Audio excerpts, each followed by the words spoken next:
Hi, good morning you guys. Eat breakfast with me. I know late na kayo, kahit 10 a.m. plus na. But this is my ulam. It's called imbaw. Why am I speaking in English? Dito, imbaw ni guys niya. Kilawan na rin ako kay gutom na. Chino, lamig ka na siya kilawan. Ano na pagkaon, Char lang. You're gonna have to use a knife. Oh my god.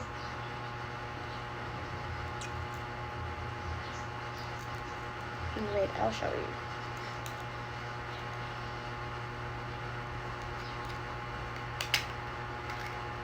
Medyo dagko gid ni siya ron.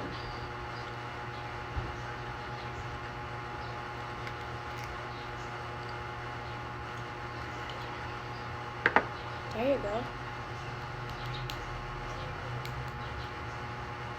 This is how it looks like. Oh.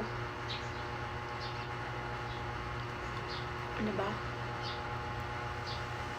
Nag-crave jud ko kinilaw ron. Ambot lang. Dugay kay ko ni mata. Alas 9 na. What's new, diba? Taga alas 9 man dyan ko mamata eh.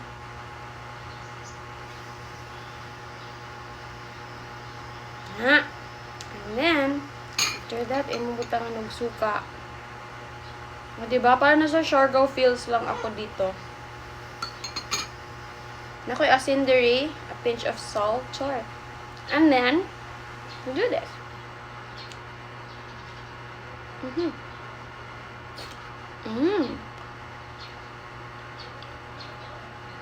Kung pa mo ka-try, ano you should try, guys.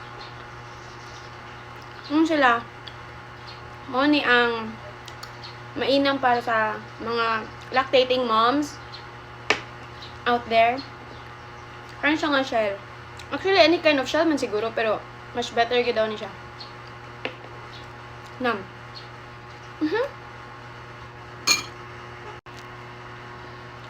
Cheers! Another one.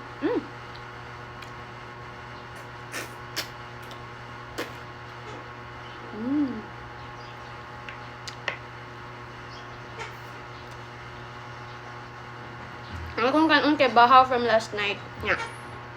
May gani, wala pa siya nadaot.